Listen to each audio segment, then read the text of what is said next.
മലയാള സിനിമയെ എന്നും അഭിമാന നേട്ടത്തിൽ എത്തിച്ച നടിയാണ് ഉർവശി.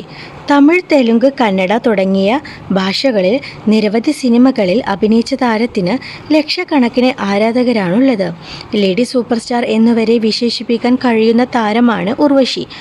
1984 മമ്മൂട്ടി നായകനായ എത്തിയ എതിർപ്പുകൾ ആണ് ഉർവശി നായികയായി അഭിനയിച്ച ആദ്യ മലയാള സിനിമ. പിന്നാലെ മലയാള സിനിമയിലെ തിരക്ക് പിടിച്ച നടിയായി ഉർവശി മാറി. സഹപ്രവർത്തകരിൽ പലരുമായി ഉർവശിക്ക് അടുത്ത സൗഹൃദമുണ്ട്. അതിൽ ഒരാളാണ് സുരേഷ് ഗോപി. നിരവധി സിനിമകളിൽ ഉർവശിയും സുരേഷ് ഗോപിയും ഒരുമിച്ച് അഭിനയിച്ചിട്ടുണ്ട്. ഇപ്പോഴിതാ ഒരു പരിപാടിക്കിടെ ഉർവശി സുരേഷ് ഗോപിയെക്കുറിച്ച് പറഞ്ഞ കാര്യങ്ങളാണ് ചർച്ചയാകുന്നത്. കേന്ദ്രമന്ത്രിയായി ഇനി സുരേഷ് എന്ന് വിളിക്കാമോ എന്ന് ഉർവശി ചോദിക്കുന്നത്, അപ്പോൾ ചിരിച്ചുകൊണ്ട് വിളിച്ചോ, പ്രശ്നമില്ല എന്ന് സുരേഷ് ഗോപി പറയുന്നു. എൻ്റെ പൊന്നു തമ്പുരാൻ എന്ന സിനിമ ഞാനും സുരേഷും ഒരുമിച്ച് അഭിനയിച്ചതാണ്.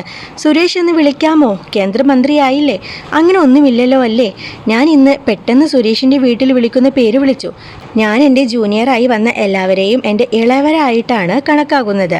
ഇത്രയും പരിചയമായിട്ട് ഇനി മാറ്റി വിളിക്കാൻ പറ്റില്ലല്ലോ. അതാണ് ഉർവശി പറഞ്ഞു.